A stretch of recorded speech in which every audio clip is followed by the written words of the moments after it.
Let's talk. I said there's power in these words, so let's talk.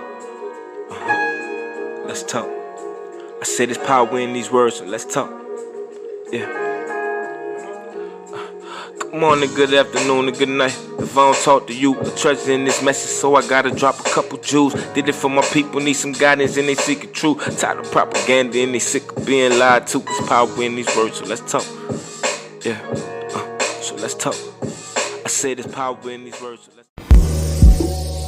Yeah. Let's talk. Let's talk. Let's talk. Let's talk. Let's talk. Let's talk. Yeah. We need more wisdom, we need more love. I'm screaming peace on my people, I'm talking one love. And positive people, we need some more of. And black-owned businesses in my neighborhood really need to talk about our condition.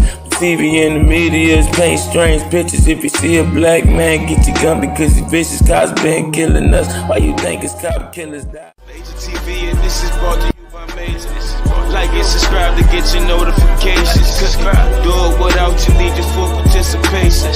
And we giving back, this is our appreciation. This is Major TV and this is brought to you by Major. Like and subscribe to get your notifications. Cause do it without you, need your full participation. And we giving back, this is our appreciation. Appreciate the views and appreciate the comments. Keeping it real, always giving you this content. Hoping that my people don't take nothing out of context. Giving you this knowledge, hoping that it change your mindset. Telling you you're beautiful like the dawn of the sunset. And letting them know black power is more than just a concept. Major TD, you know we do this for the people. Changing the community and raising future leaders. This is Major TV and this is brought to you by Major. Like and subscribe to get your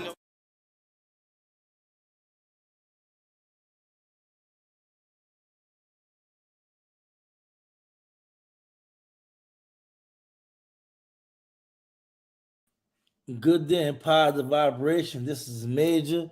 And thank you for tuning to Major TV Let's Talk. We have a very, very special guest.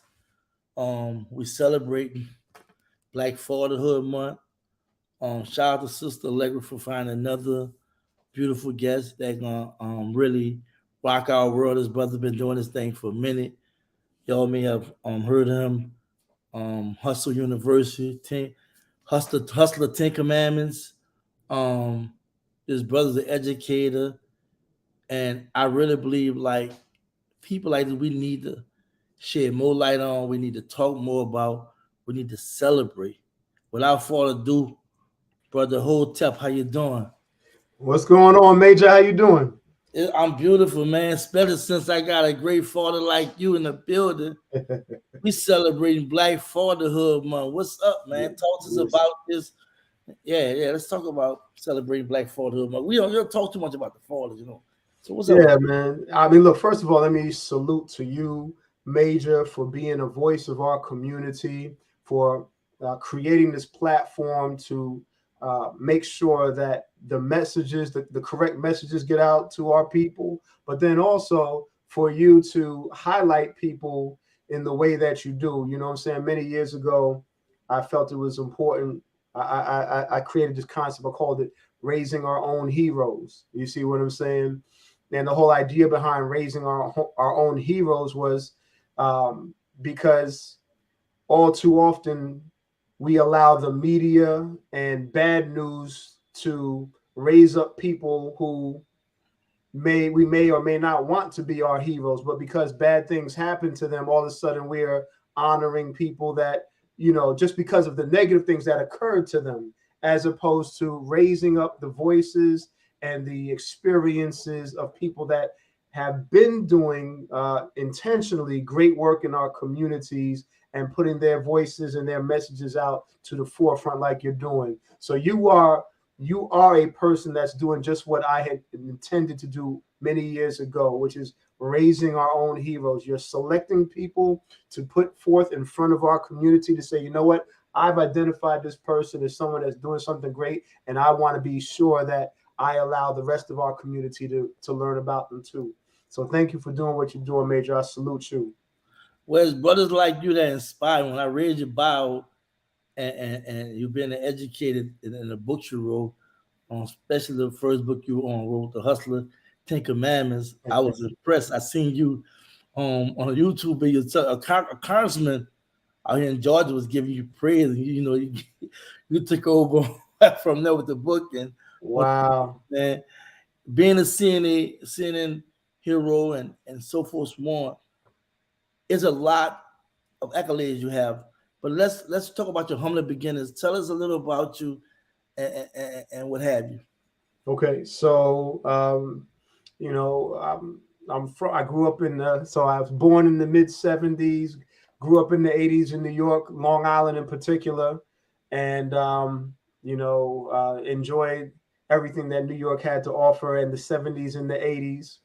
I like to tell people that I am the beneficiary of all of the great movements that came before me.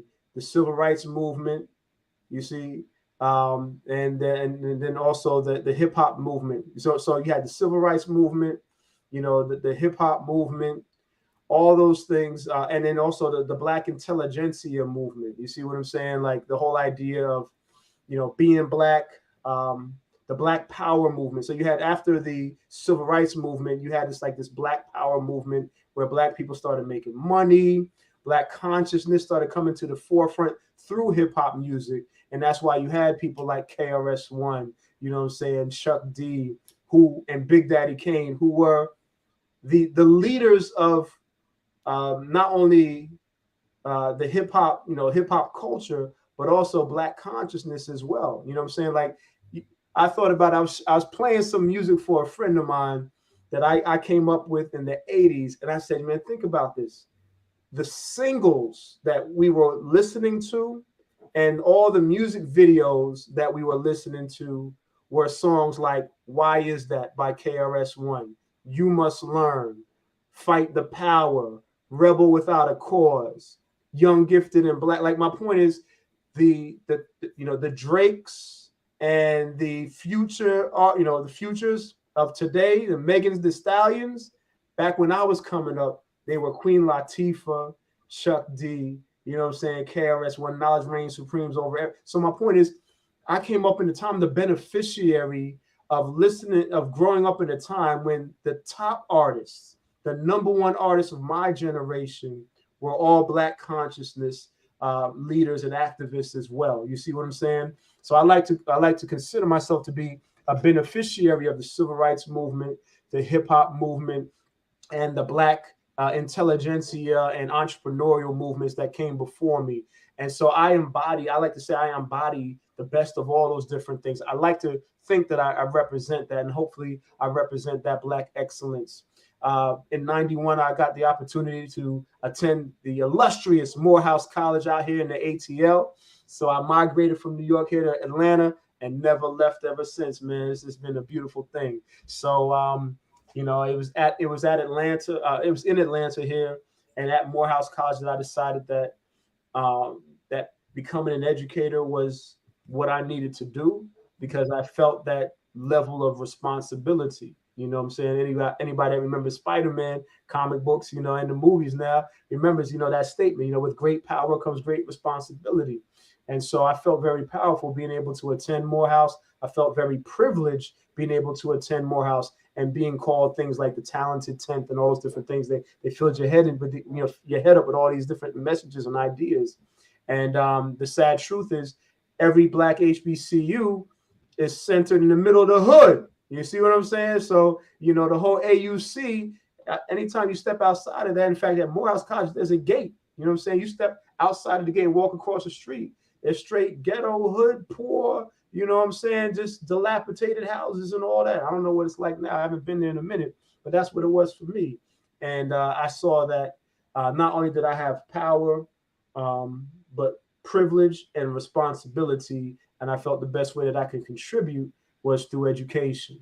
So I graduated from Morehouse with a degree in early childhood learning and became an educator. I started teaching elementary school.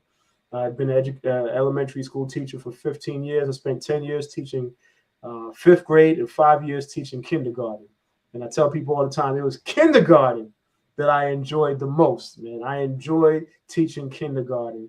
And a lot of people had a hard time imagining someone who looked like me, actually being a kindergarten teacher. But I had a ball, and I tell people even to this day, it was my experience being a kindergarten teacher that helped me become a better man. You see what I'm saying? Because anybody that has the experience of teaching early childhood, particularly kindergarten, children at that age, you begin to see how much influence you have on other people. You see? And I started seeing that very quickly, to the extent where, there was a time back in those early years of teaching when I used to have a habit of wearing a pen behind my ear. You see what I'm saying? So I used to always have a pen behind my ear. And just a small example, I'll just share with you. Monday I'm teaching, I got the pen behind my ear, I'm teaching my class. Tuesday I'm teaching. Wednesday I'm teaching. Thursday I'm looking at my class, and all these kids got crayons and pencils behind their ears, and I'm having to, redirect all the kids. Stop talking, stop using the pencils, get the crayons and pencils from behind your ear. And I realized, oh shoot, they're just following my example. You know what I'm saying? And that was just a small experience that I had, but it was a powerful concept and understanding that we all lead by our example, whether we like it or not, whether we accept it or not. The truth is, all of us as human beings lead by our example. The question is, what example are we setting for other people? You see what I'm saying? And so, it was that experience that really helped me realize how much influence I could have, and that I did have, and how important it was for me to be conscious and intentional about the way I use it. I'm gonna stop there because, as you can see, I can talk all day, my brother. I have no problem. You want to communicate, but first and foremost, I want to thank everybody viewing. Would you like and share this live? We have Brother Hotep on here talking about celebrating Black Fatherhood Month in the month of November. And for you, brother, would you let's talk about Black fathers. There is a absence of Black fathers in homes, but when there is a Black father in a home, what that represent, how that's supposed to look like, and how that's supposed to feel. All right, that's a loaded question right there. So I've seen the influence or lack thereof of Black fatherhood from two different perspectives in my journey. One, as an educator, teaching young children who either do have their father in place or do not have their father in place. And then others that had a father, but a dysfunctional relationship that was going on at home that was causing situations with the children. So I've seen fatherhood from that perspective. I've also recently seen fatherhood from a very personal perspective because I became a father for the first time 3 years ago. So I'm sitting here. Thank you, my brother. So I'm sitting here before all of you guys as a father of two now. I have a 3-year-old and a 1-year-old, and now being able to experience fatherhood, myself, and also see all the nuances that occurs when you're involved with your children. Speaking about the experience from the outside, so I used to be very conscious and careful to talk about things that I didn't know about. You see, like I really stand by the idea that you should walk what you talk, right? And so I had a lot of theories about fatherhood when I was a teacher, but I wasn't a father myself. You see what I'm saying? So it's easy to talk about things, from the outside looking in, but you don't know, and you don't want to be trying to tell people what to do when you haven't done it yourself. You're not experienced in that. But I will say this: it is important for all parents, not just fathers, but all parents to realize that children are sponges. Okay. Children are sponges, especially when they're young. Okay. I'm talking about from 0 to 5. In fact, all of the science and child development books will tell you that every human being's most important time in life, developmental time in life, is from 0 to 5, right? What I have seen as an educator is that parents and some of the parents in our, I'm talking about our community because the schools that I taught were, 99% African American. Okay. I can tell you for a fact that in my experience, I've seen a lot of parents be, because they're not aware of how important 0 to 5 is, be in many ways careless about what they put in front of their children during those ages. The type of music that they expose their children to, the type of images they expose their children to, the amount of books or lack thereof of books and literary materials, the way they talk to their children.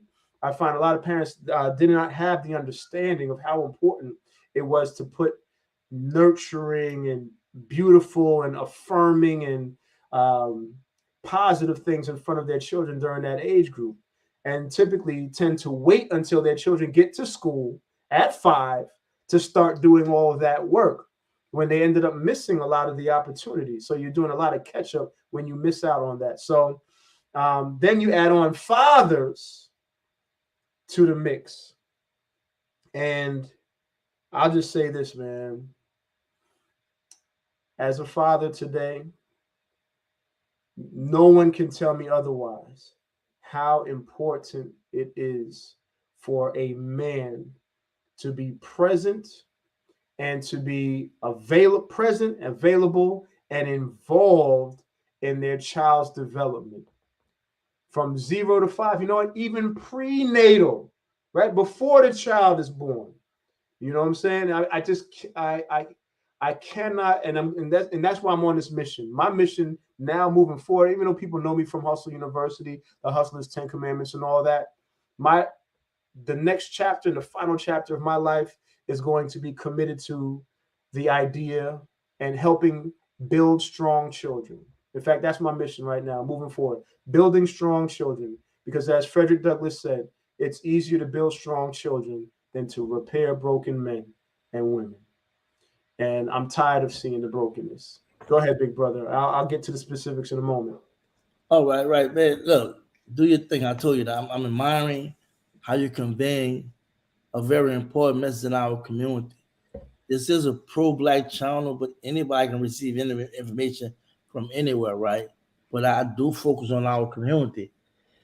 When you spoke about the parents and the essence, because I had a brother, I had a brother on the show. I'm cool with. He live in Cali. He got Sweet Pea Learn. They teach how to teach. They teach parents how to teach their kids. They sell different learning products and whatnot. And they have a little 4-year-old. He's awesome. He's all on Instagram doing his thing, right? And I just had a live, I think a week or two ago, talking about the same thing he was talking about. Before we go off into like what this topic is about, I need to touch up on 2 things you talked about. Kids being a SpongeBob between infant to 5 years old, and this for parents in general, how important it is. And this is a question, how important it is for us to make sure we conscious of the upbringing and how we contribute in their life. And secondly, absence of Black fathers. I definitely need you to put a little more emphasis on it, because too many times we take for granted those infants that we're raising and how fragile their minds are, how easy these children get caught up, right? If they're not properly taught, as well as a lot of Black males that's not men, that's making babies, that's absent their kids' life. Can you put some more emphasis on that? Because to me, it's very alarming in our community we see, because we talk about the violence and the crime and we condemn it, but a lot of that is done by our own children. Can you talk about that?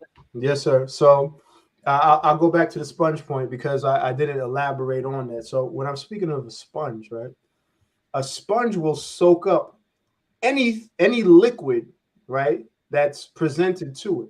right? It doesn't, a sponge does not discriminate. Oh, this is water, this is poison, this is liquor, this is, paint thin or whatever.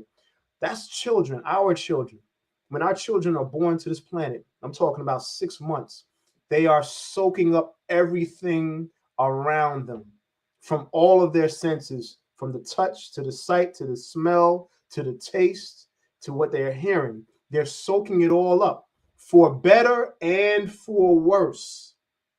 What I have observed is because there's a lack of understanding. And so that's my first part, right? Is to help people understand how important it is. Because what I found is a lot of us in our community don't understand how important this is, right? I don't know if we're just not taught this, right? And in fathers even less. And I'm gonna get to the father point in a moment. So we just, I found that many of us tend to be in many ways careless. Like, oh, the child's not watching, the child's not listening, the child doesn't know, so it doesn't matter. I'm here to let you know, ladies and gentlemen, that it does matter. All of it matters. They're soaking it all up. And eventually, right, some of that stuff's gonna, they're gonna spit some of that out. Right? They're gonna spit, and you're like, hold on, where'd they get that from? You know exactly where they got it from, right? They got it from us. So that's the first thing. So it's very important that all parents understand that our children are sponges, and from 0 to 5, yes, they are listening. They don't understand, but they're listening. They're absorbing the food, right? All of that. So it's important to be intentional, right? And plan out what you want to put in front of them and what you don't want, what you do want them to soak up and what you don't want them to soak up. And if you're playing music or saying things around them, your voice levels, all that are things that you don't ultimately want them to soak up, don't do it. Remove them from that situation so that, or save it for later so they don't soak it up. Now, and I know this because ultimately part of the attitude that the parents that I was serving had was, okay, now my child, when I taught kindergarten, now my child's in school. Now I need to start being aware of and thinking about and conscious of what I'm putting in front of them. Parents, if that was you, you're late, 5 years late, huh? 5 years late, because all the science says that the majority of human development occurs from 0 to 5. So what they're saying is that if a person got it by 5 years old, chances are they're good. But if they don't have it by 5 years old, they won't be good for the rest of their life. That's what the science says, right? That if a person has it by 5 years old, they're going to be good for the rest of their life. If they don't, there's going to be trouble for the rest of their life. There's going to be repairing work that has to be done. So that's where that Frederick Douglass statement comes in. I want to say it again for anybody that's listening. Remember this: it is easier to build strong children than to repair broken men. So all this talk about mental health and all that, that's the repairing work that we're doing because we didn't build them strong in the first place because we didn't understand where the work needs to be done. And I'm including prenatal. Okay, so that's the general sense. Talking about men in particular, I find that there's a big misunderstanding amongst us as men, particularly Black men, about when and how we're supposed to be involved with our children. So what you see is in the Black community, Black men and fathers have a tendency to be very involved when the child is old enough to play football, right, and basketball, play any kind of sports. You see Black men present on the courts and on the fields, and coaching and all that, right? Because for whatever reason in our community, there's this stigma that when the children are young, that's for the mothers. The mothers go ahead and handle that, right? And I'll wait until, it's my turn. But I'm here to tell all fathers that is not correct. Your children need you prenatally and especially 0 to 5. They need to hear your voice. They need you to pour into them with positive words. They need you to change diapers. They need hugs from you, kisses from you, right? They need your example. They need to hear how to talk to a woman, right? When you're speaking to your spouse or the other woman, they need to see how to treat a woman. They're learning this and watching this from you. from 0 to 5, right?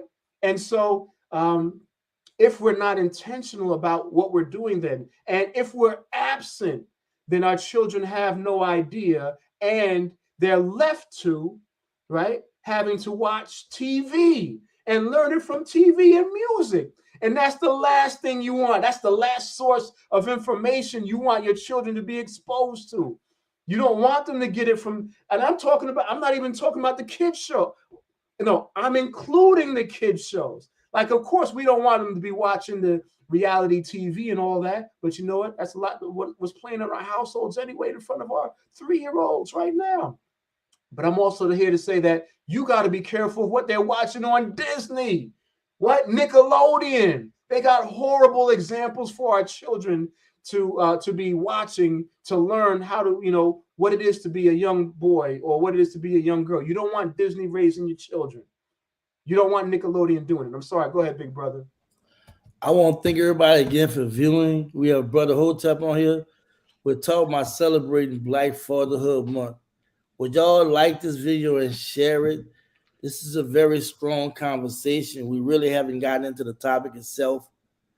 But like and share. Let everybody know Media TV is on, and we're talking about celebrating Black Fatherhood. What is the biggest hurdles being a Black father? Before we get into actual topic, because it's warm, I have to warm this up because we know we have issues in our Black community as far as the absentee of Black men in the home and Black boys' lives. What is the biggest hurdles that you notice or experience in being a Black father? Well, I can't speak about other fathers, right? I don't know what's going on in other people's households. For myself, time. Time is my biggest struggle. I'm an entrepreneur. My children's mother, my wife, is an entrepreneur. So both of us are success-driven individuals who have viable businesses that we're managing. We have other people that we're managing and leading. And so for us, it's time, balancing that, the work-life balance that they call it, and yeah, so time is it for me, man. It's just like, man, come on, I'm traveling a lot, I need to make sure that I'm present for my children. And so I've been having to find creative ways to leave because I travel in particular. I had to find creative ways to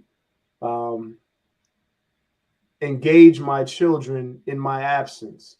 So I'm talking about beyond just a phone call, right? I can do a phone call, do a little Skype or, WhatsApp video and all that kind of stuff, FaceTime. But I've actually started creating content. I started creating, I created songs. So I made songs for my children so they could hear my voice, so that I could say the things that I want them to know. And I'm talking about from 0. They're newborn and they're listening to music that I created. You know what I'm saying? And it's not even me rapping because, people that know me from my earlier days, I used to rock, but I don't do that. I'm just talking. I want them to hear my voice calm. I want them to hear me clearly. I want to speak to them like a father does to a child. I want to exemplify that. So I started creating songs over calming, peaceful music because I understand how the subconscious works. So I started creating music and uploaded that. I created what's called a parenthood mixtape. You guys can find that on YouTube too. It's on my house unit. I called it a parenthood mixtape. And all it was just relaxing music with me speaking on different topics to my children so that my wife could play it for them, while I'm gone, or even while I'm there, while they're getting ready for bed, while they're sleeping, the stuff is playing. It's like a tape recorder playing in their mind. That's what I want to be occurring. Then I started creating cartoons and learning videos and all kind of stuff. So my children are constantly surrounded by their father, even when I'm not there, because time has been the biggest issue for me. So hopefully that answers your question there. All right, you did great. Now let's talk about the topic, celebrating Black Fatherhood Month, and that's in November, right? Mm-hmm.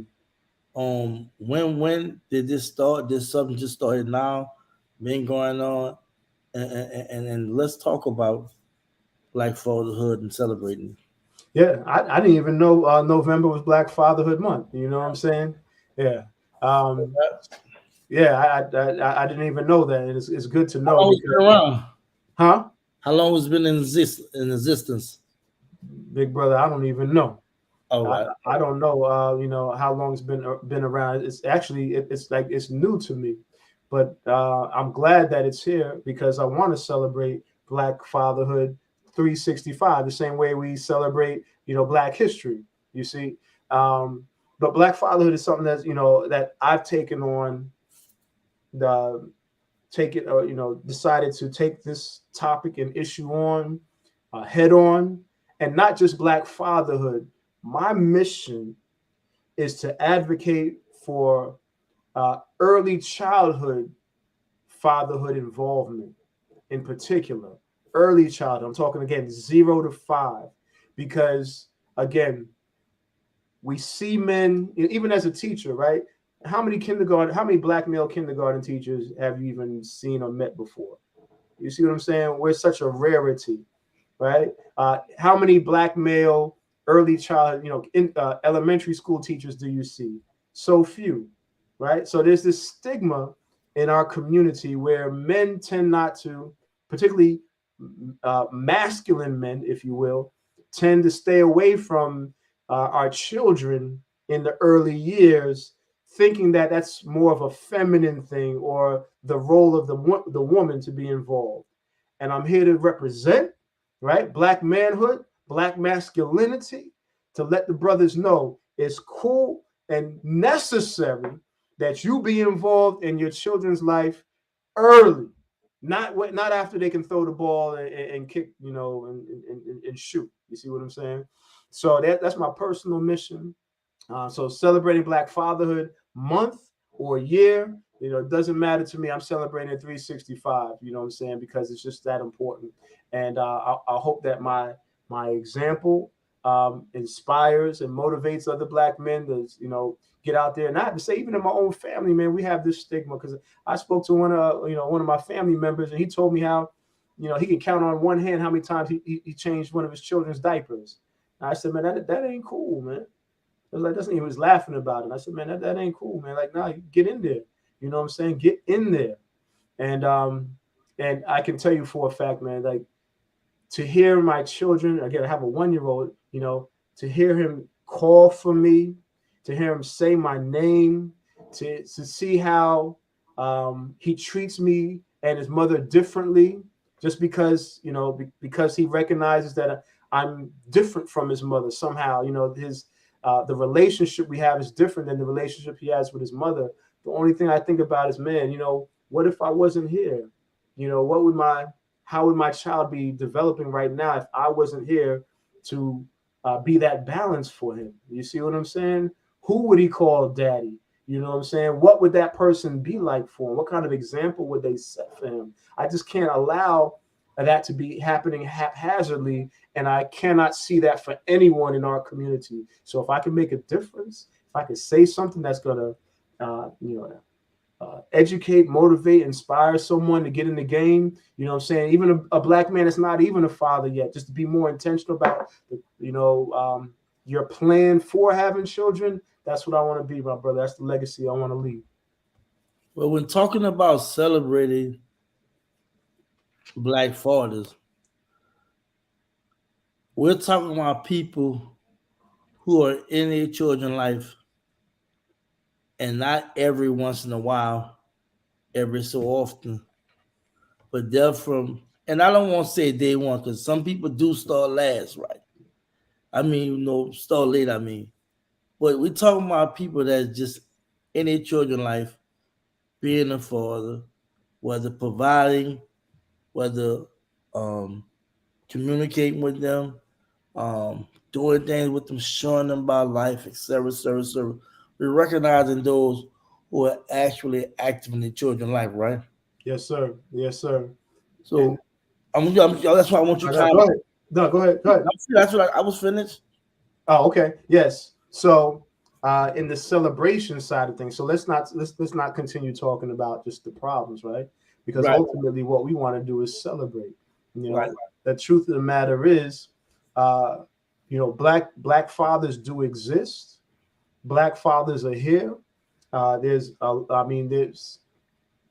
when I anytime I go outside, I mean, it's even when I go to the grocery store, you know what I'm saying? I see a black man with his children, man. I just say peace to him. You know, always give him a smile or a salute, the nod. You know, it's like a fraternity that we have. You know what I'm saying? When you're a black man with your children and you see another black man with his, it's like salute. You know, because it's like something we want to encourage, something we want to, as you said, celebrate. You know, the fact that, man, we are here. I don't know what they're talking about on the news. I don't know what the data says. You know, where they get this data, but everywhere I go, that's what I see. I see black men present and accounted for with their children, and I want to. So we have to celebrate that. We have to find more ways to celebrate that. Your platform is one of those ways to celebrate that. We should have, and in fact, I'll get to that later, but we should have like an awards ceremony or something, you know, some kind of annual festival. You know, they got Essence Fest. You know about Essence Fest being from New Orleans, right? Well, Right. you know, we should have a Black Fatherhood Fest or something like that. Was it?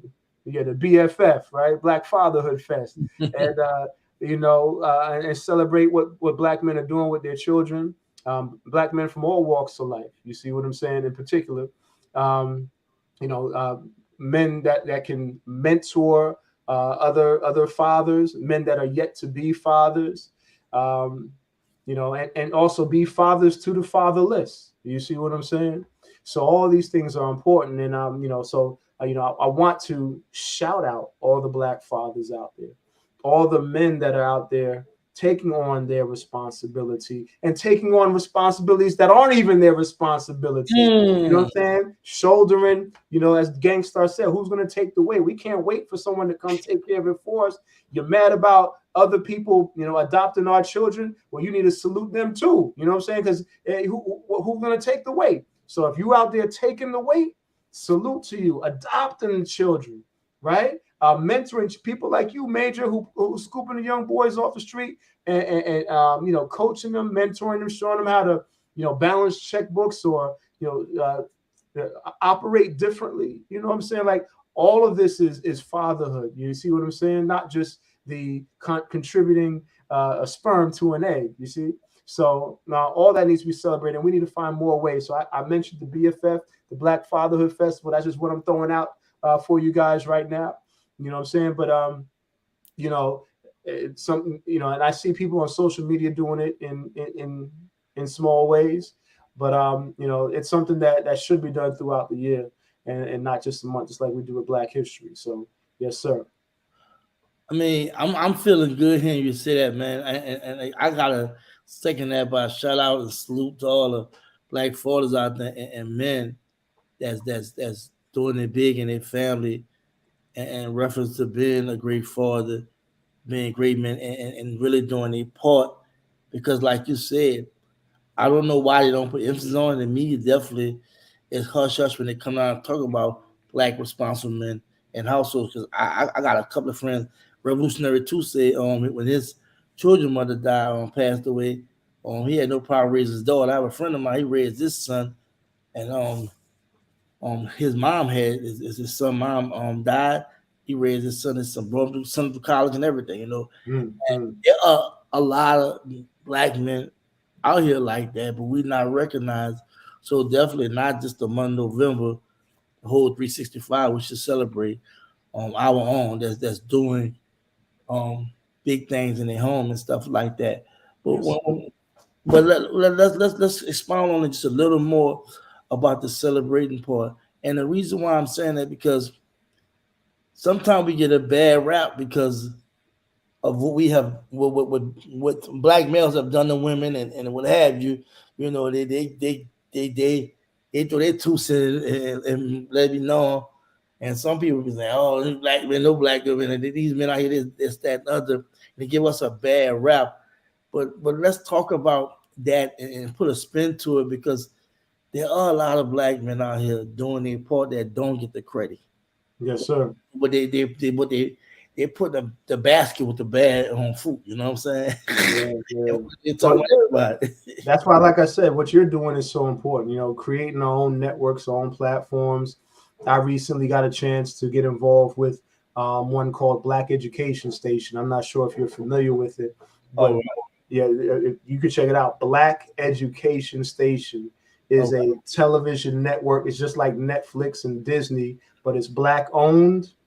All the content is created by black people for the express interest in educating black children. Yeah, man, check that. Black Education Station, man. Somebody finally did it. Look it up. Black Education Station. This thing is real. And so right now. Yeah, look at, so my point is there's people like you, there's people like Black Education Station that exists today that more people need to know about, support, and get involved with in any kind of way. Like, I can't see how a person can be black and have children and not have, there it is, Black Education Station. Yeah, you know what I'm saying?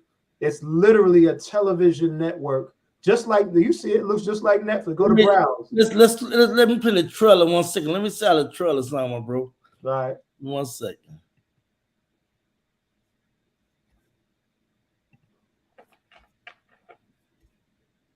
It's very important for us to be able to take control of what we're allowing our children to learn, what's being fed to them. And so this platform gives us the opportunity to educate our children holistically, to get back to the creative roots in education and not just the route education where we're training them to take a test, a standardized test that we have no idea whose standards we're teaching them.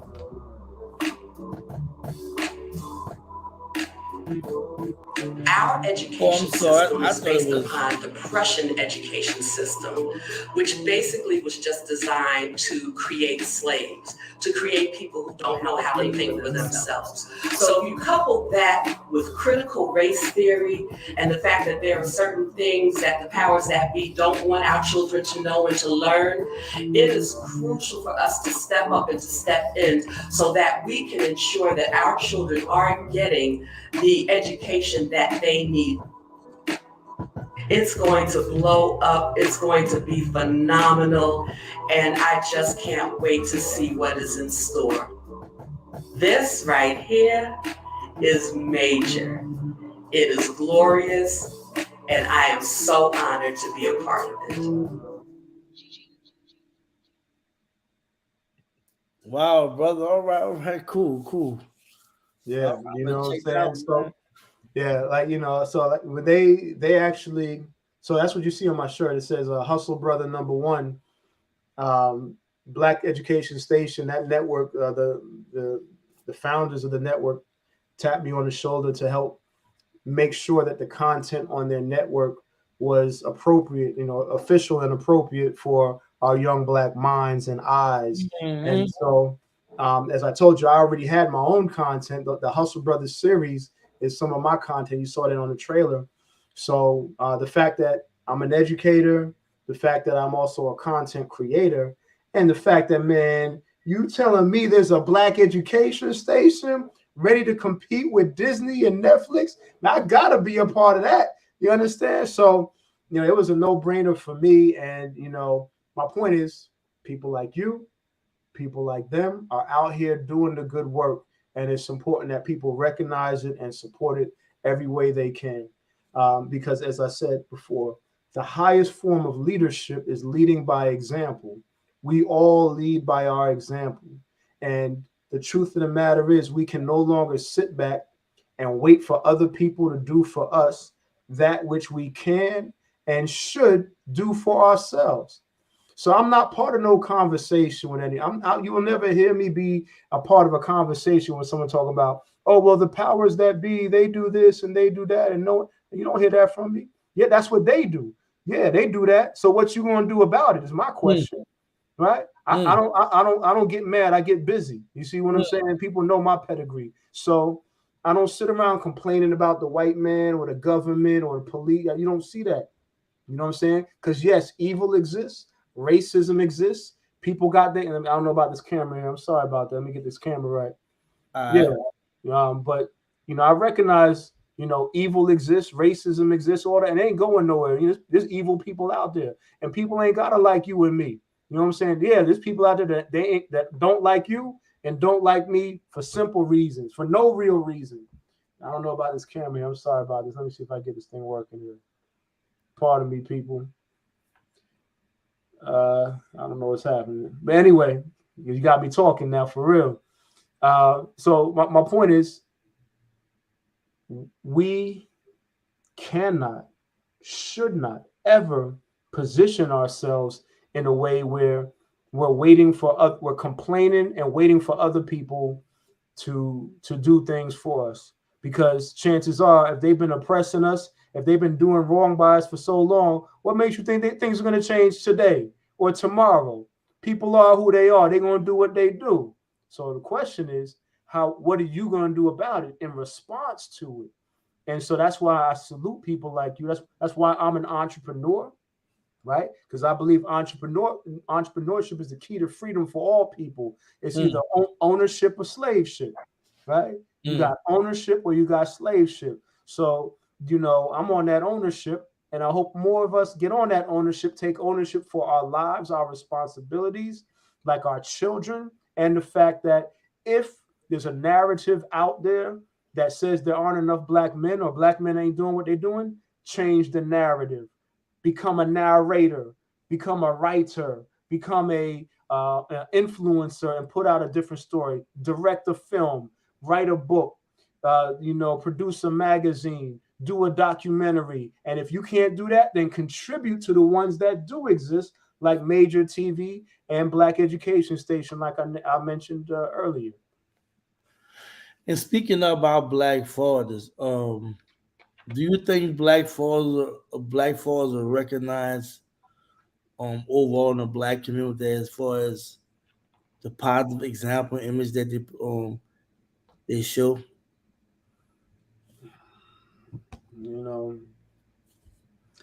What I found is that human beings have a tendency to remember and highlight the negative, right? There can be a million good things happening, but as soon as that one bad thing happens, all of a sudden you want to home. It takes your focus. You see what I'm saying? And so that's something that I'm concerned about, because, in today's society, with all the movements that we have, a person can spend decades building something great, and all it takes is a couple seconds for someone to tear it all down.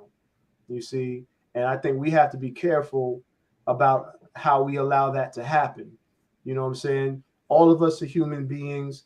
Everyone makes mistakes. We're not going to all do the right thing all the time.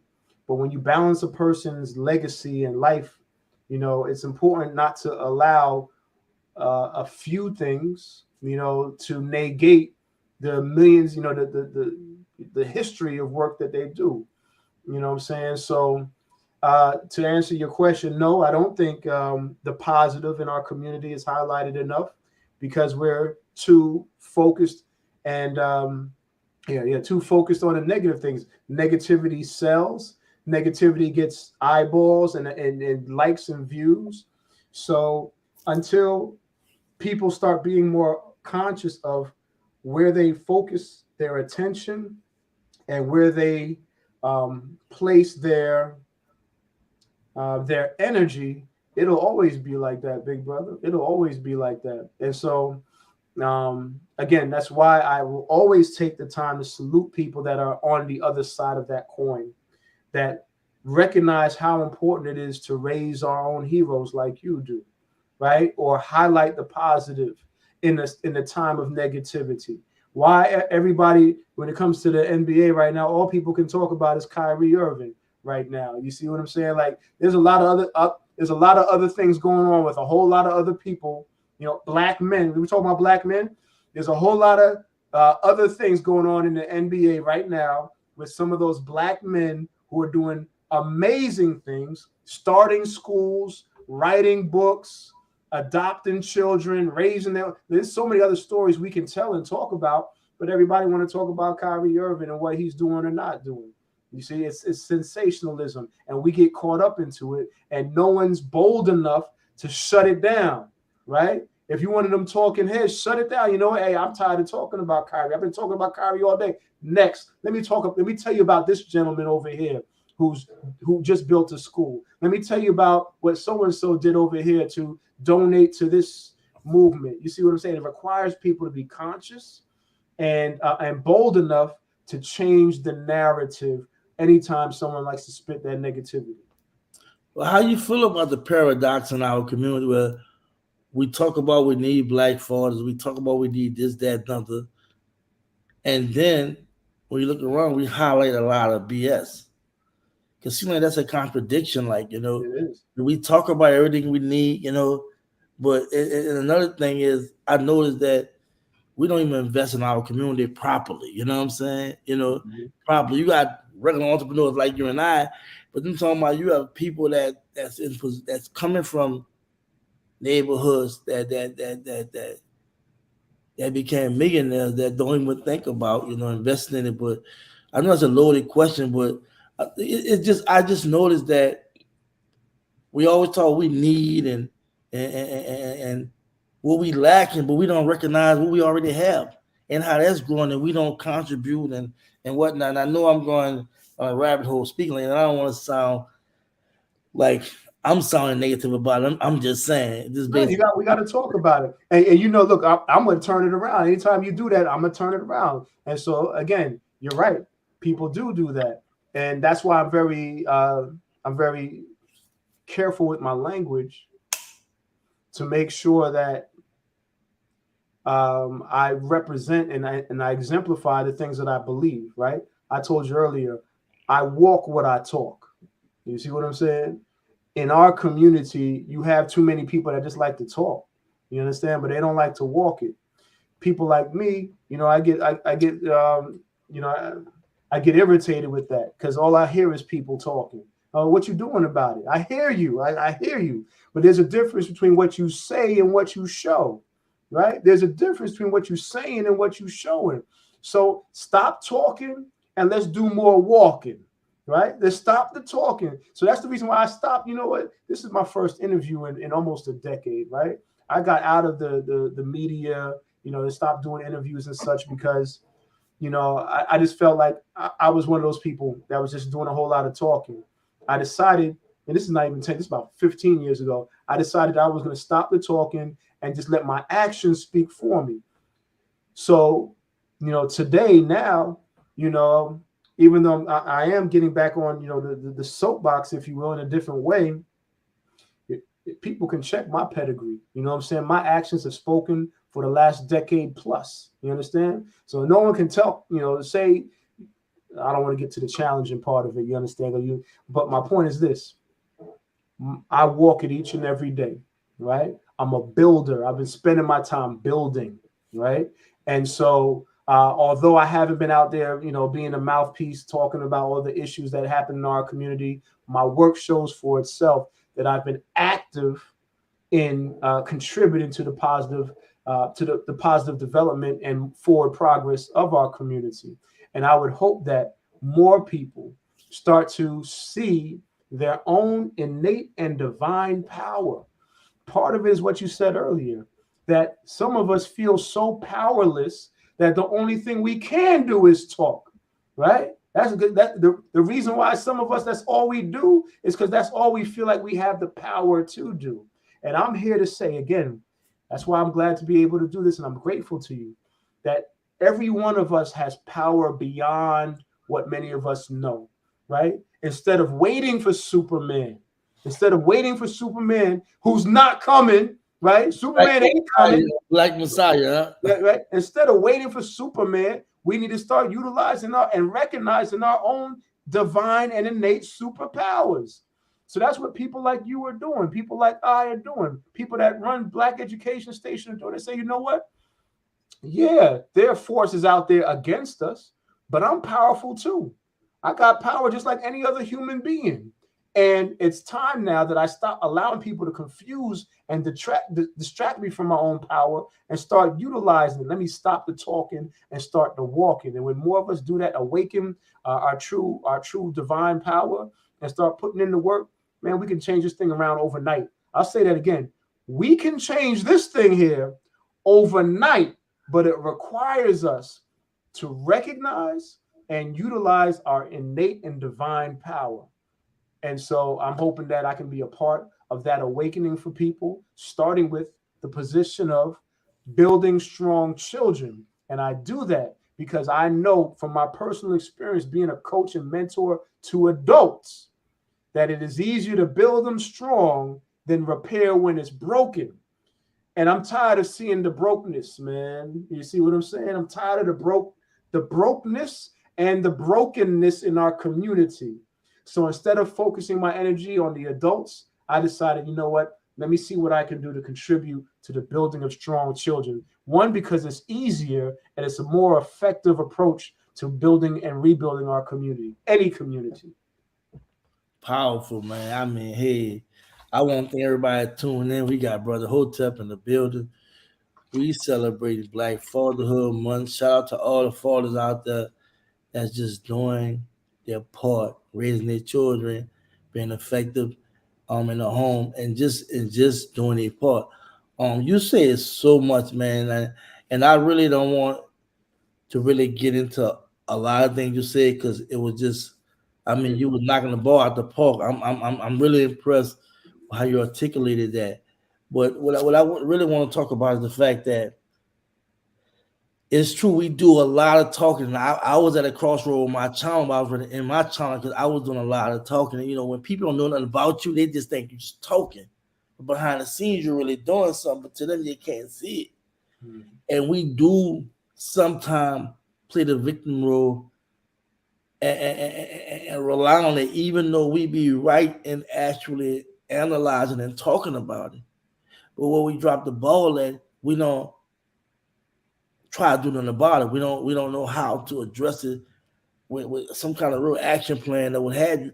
And largely, I think we don't focus too much on us. You know what I'm saying? Because we spend over $1 trillion or $4 trillion a year just on clothes or what have you.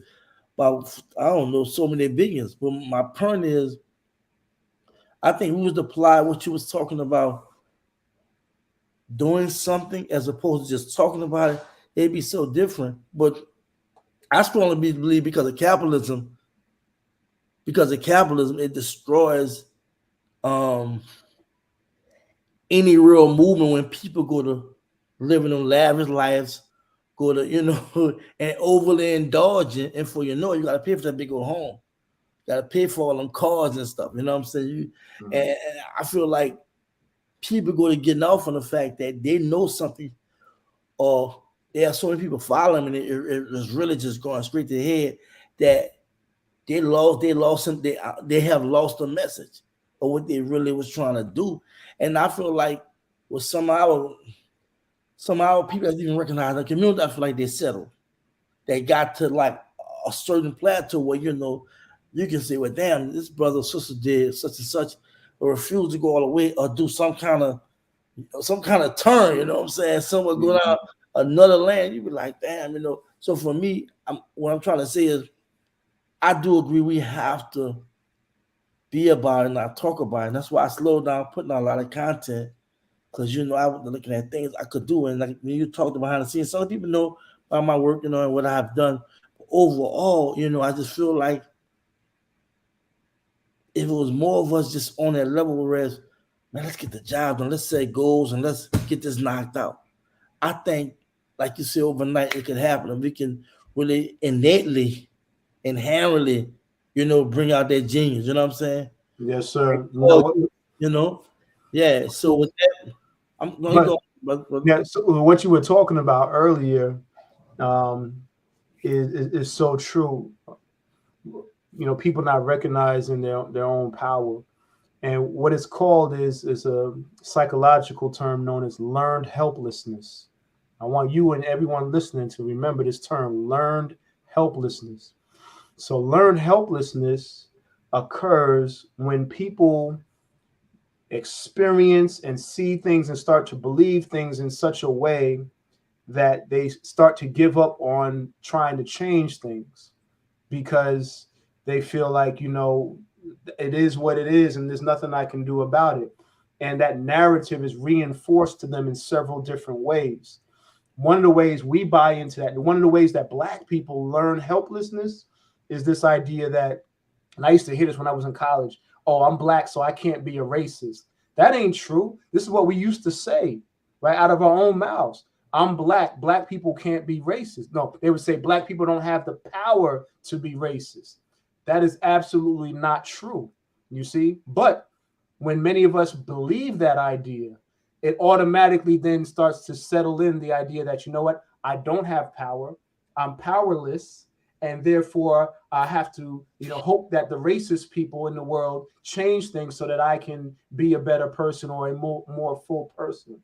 The truth of the matter is, every Black person indeed has the power to be racist if they chose to be. We are powerful enough to do that and to inflict our will in such a way. And so it's things like that, narratives like that, that we start to buy into, where we as a people start to learn helplessness and then start to sit back and move out of the driver's seat of our lives into the passenger seat, and then look for other people to say, oh, you guys need to change these laws. You guys need to do this, that, and the other. You need to stop doing this, instead of, again, recognizing how powerful we are to getting busy and active to offset the damage or the destruction that anyone else is doing when it comes to our community. So, and as far as people, as far as capitalism is concerned, the truth of the matter is, man, look, even in our community, we got devils in our community, right? We got people that don't care about other people in our community. And I'll say it just like I said it about other, people outside of our community. They don't have to. Ain't nobody owe me nothing. Ain't nobody owe you nothing. It would be nice to that they did, that they recognize that they received something from someone else and that they could pay it forward or pay it back. It would be nice and ideal. But the simple fact of the matter is, not everybody's going to do it, and we shouldn't expect them all to do it. And we have to move. We have to move in spite of, not because of. You see what I'm saying? We move and succeed in spite of racism. We move and succeed in spite of people who don't contribute. We move forward in spite of police, or in spite of people that have the negative narrative, the news and the police. All these people are in spite of us. We do it. We succeed in spite of, not because of. And that's the truth that I want all of us to remember, that it's not because of these people that we succeed. It's in spite of the negativity that we start to move forward. So, you got me talking, man. We ain't even talking about Black fathers anymore, but in a way we are, right? We did talk about it. It became a bit redundant. I was about to take it back to it once you finish, but it's like, as much as I wanted this to be strictly about that, I definitely wanted to talk about some of the social ills that we deal in our community when it comes down to Black men versus Black males and Black fathers, Mm-hmm. But I'm definitely enjoying the conversation. But I have a question. Well, this is a question probably / comment. I'm also flashing the comments. I want to thank everybody watching. I may not go through your comments, but I know who y'all are. Peace and blessings, number love for you. But I want to keep this going because we really passed the hour mark, and I really don't really put no time limit when I do my lives, but I don't really be trying to go too long. But this the comment I read to you from Revolutionary 2 when my children's mother passed. We had no problem raising my daughters, and I definitely want to put emphasis on this because I read it early in the live stream. This we talking about right there. This we talking about right there. Right there. Right there. And condolences to the mother, but just celebrating this person, this brother, raising his daughters. That's a beautiful thing. Um, I know a few brothers I know have raised their children without the mother. We know in most cases is black women raising children as single parents. But going back to the fathers, um, how important you think now that we cleared the air about how black fathers are really not recognized, how is a more of an understatement as opposed to overstatement? How important is for us to start recognizing black fathers in our community? And Say when that I one say more time. recognize, how important is it for us to recognize black fathers in our community? When I say recognize, I'm talking about really just blast, really giving them a shout out, really like giving that proper praise, considering the fact that we don't see that often. How important is it? Yeah, It's everything, big brother. It's everything, man. I mean, there's a statement that says, what people see, they will be, right? And right. when it came to warfare, anybody that studies history understands that one of the most hmm, one of the most destructive things one city or one country or one group would do to another would be to disconnect people from their history and their culture, right?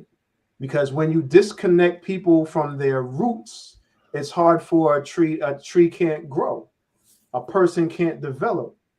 And so it is well known for in warfare that if you're going to take over another group of people, you have to control the narrative, control what they understand about themselves and other people.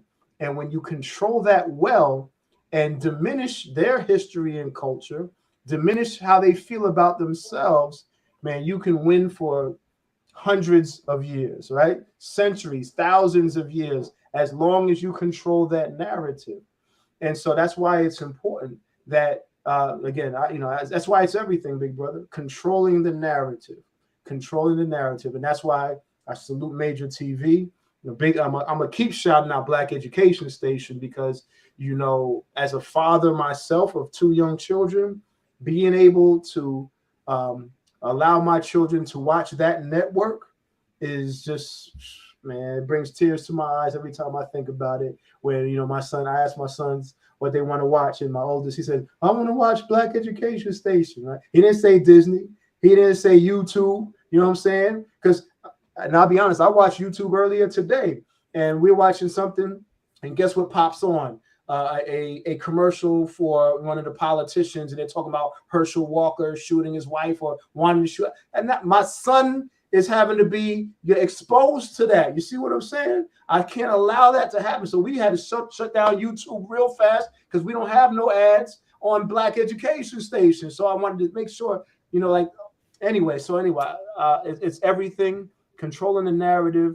And that's why people in the media like yourself are so important, man. And I'm hoping that people that have a platform on social media do a better job about what they post and what they allow themselves to watch, like, and share.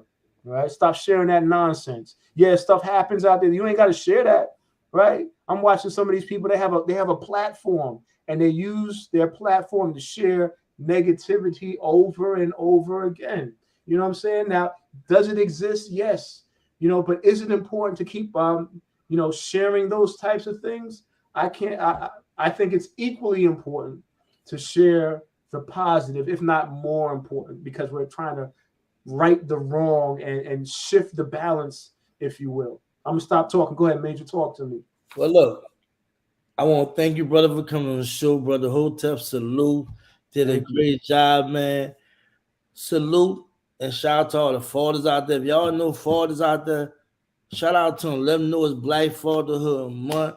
But really, we're going to recognize 365 days those who really are being fathers in their homes and raising their children in the right way. I want to thank those who watching. Like and share. If you're new to the channel, subscribe, hit the notification bell. I keep content coming. Everybody know my platform is very, very positive. I don't allow a lot of nonsense on there. I don't allow nobody to come on the platform. Then I have somebody else come on there and talk about them. I don't do all that. Like this brother say, I 200% agree with them. Agree with this brother. I mean, when he spoke about how a lot of these platforms produce a lot of negative content, but and they understand that it exists, but it should be equal as far as positive content or more. I chose to focus on a lot of positive content every once in a while. Y'all know I cover situations in our neighborhood, police shootings, systemic issues. I mean, brothers like this coming on just spitting knowledge. But I'm so grateful to have you on, brother. Do you have your last words or last comments or what have you speak about what's going on your website? You want people to know about them books you got, because you got a whole bunch of them books. What's going on, man? Let the people know what's going on. We about to shut this thing now. I just want you to give your last words, my bro. Thank you so much. Well, first of all, again, Major, I appreciate you. Thank you for doing what you're doing. And I hope everybody is supporting you, whether it's through the Cash App or PayPal or just watching, liking, and sharing with other people. You know what I'm saying? It doesn't always require money. If you don't have money, you can do something else to contribute to help the success of another organization and brother. So I want to, again, a shout out to you. In regards to myself, man, I'm not here for myself anymore. You see what I'm saying? Back in the days, 15 years ago, when I wrote the Hustlers 10 or started Hustle University, I would, go buy my book and all that. I don't even need that anymore. I'm beyond all of that. I'm at a point in my life now that fatherhood has settled in an amazing way. It's changed me significantly. And all I want to do is I don't even want to call it pay it back. I want to pay it forward. Everything that was given to me as a son, you see what I'm saying? Or as a student. And so I just want to share the things that I have learned over these years in an effort to do one simple thing, and that's build strong children. Build strong children. So if any of you is listening and has a platform or network where you want to talk about how we can build strong children, I'm here for you.